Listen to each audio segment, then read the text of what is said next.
Hey everyone, thanks for joining in. I'm your host Utkarsh Shukla. Welcome to the new episode of Professionals Unplugged. Let me introduce you to my guest, Sabine. Sabine, thank you so much for joining in. My pleasure, Utkarsh. Thank you for inviting me. Thank you so much. So let's start with the very basic questions. Can you introduce our audience about yourself, like who you are, what work you do, and what profession you are in? Of course, yes. So my name is Sabine Karunanithy. I have been born and raised in Germany, and now I've been living in Dubai since December 2021. I live here with my family. I'm a mom of 4 kids, and I'm married to a wonderful Malaysian man. So we live a very international life here. My profession originally is human resources. So I worked with startups, mostly in Berlin, but also internationally for around 15 years.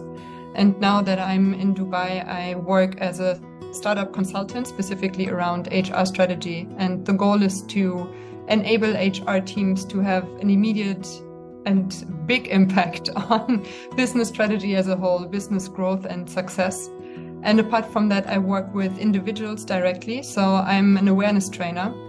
I'm a certified coach around intercultural awareness, emotional intelligence, and positive intelligence. And I bring all of these together to enable people to work towards a growth mindset. And that should bring them more clarity and, let's say, more success when it comes to working on their goals, both professionally and personally. That's great, Sabina. That's, I think, a wonderful experience, having more than 15 years of experience in HR department. I think an HR can create an organization, but at the same time can destroy an organization as well. So they generally play a key role in the development of an organization. So it's really great to have you. So any stories you want to share from your professions that will be helpful for our... Yeah, so one story I'd really love to share is basically around the importance of an open mind. So when I started to work with startups, I was always directly working with the startup founders and the management. And what I noticed very fast was that usually there is, let's say, a huge gap between the employees' needs and the founders' needs. So the founders, of course, they see everything through their very own perspective. It's about growing the business. It's about bringing everything forward. It's about making a good name in the market. But it's also about, let's say, saving money, being as productive as possible, being as lean as possible.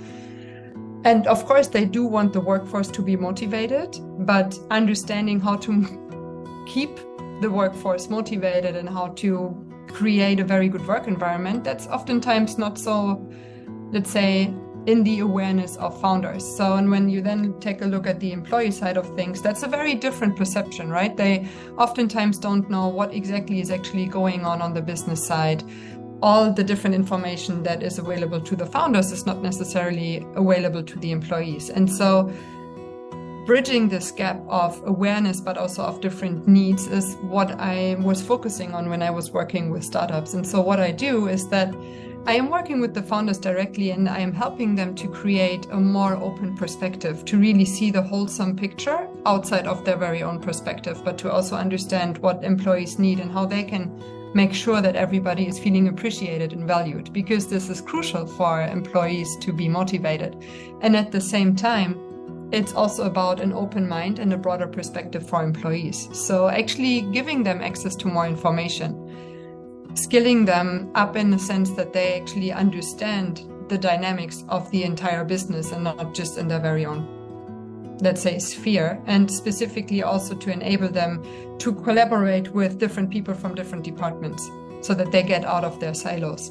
So whether you are looking at your very own business perspective, at what you're doing on a day-to-day basis, or if you look at your personal life, when you are able to create an open mind and a broader perspective, you always benefit from that, because you are always able to get in more knowledge.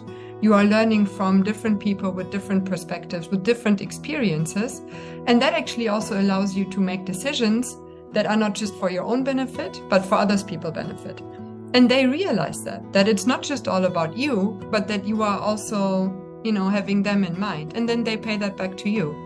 And when you put that into a bigger picture, people helping people, making decisions that are of the benefit for everybody, that would create a wonderful society. So this is the story that I want to share with you, just to bring the spark of the benefits of an open mind, because that's something everybody can do and it's to the benefit of everyone. Yeah, I think this is a really big issue that the startup faces when the companies start growing and there is a bridge or a gap between the founders and the employees. Because when there is a startup, I think then people are less, so founders are more interactive with their employees. But once it started growing, then there started a gap between them. That might be because of business issues or an increase in the business. But employees sometimes found themselves dislocated from the founders, right? So I think this is something that every startup should look forward to, like how they can bridge this gap between the founders and the employees.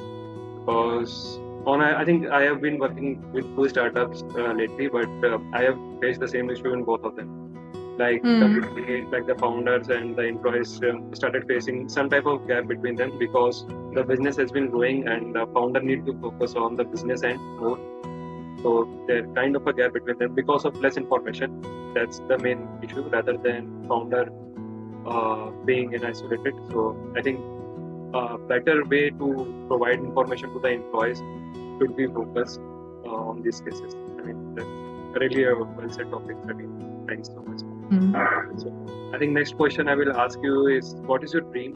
If you have any dream you want to share with us. Yes, so actually I have a dream that goes beyond business, because I was realizing that, of course, in my work, I'm touching on the lives and on the business performance of individuals, and I can change their immediate context. But when it comes to mindset and openness and the willingness to integrate different perspectives, in the end, we should start a lot sooner. So where we should start is education, to be honest with you. So my dream is that eventually in every country, in every school, a mandatory part of the educational curriculum would be to work on the mindset and to actually enable every student to understand what are limiting beliefs, what are your perceptions, and how far can you really create this openness for yourself to go through life with a different goal that is not just about you as an individual, but that is around everybody.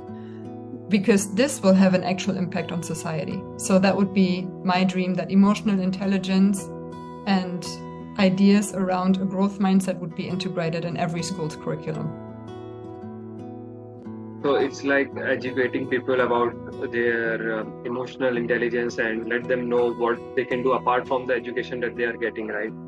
So it's like letting them know themselves, in short, right? Yeah, absolutely. It's about understanding why we make the decisions that we make, and in how far could we make different decisions, and what would be the impact of those decisions.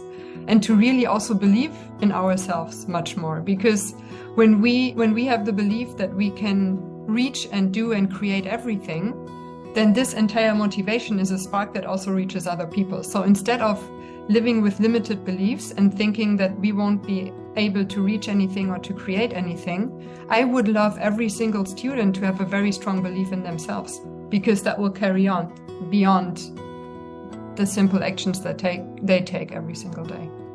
Yeah, because I grew up in a society that was rather limited, to be honest with you. So there it was very, very clear what is right, what is wrong, what should you like, what should you dislike.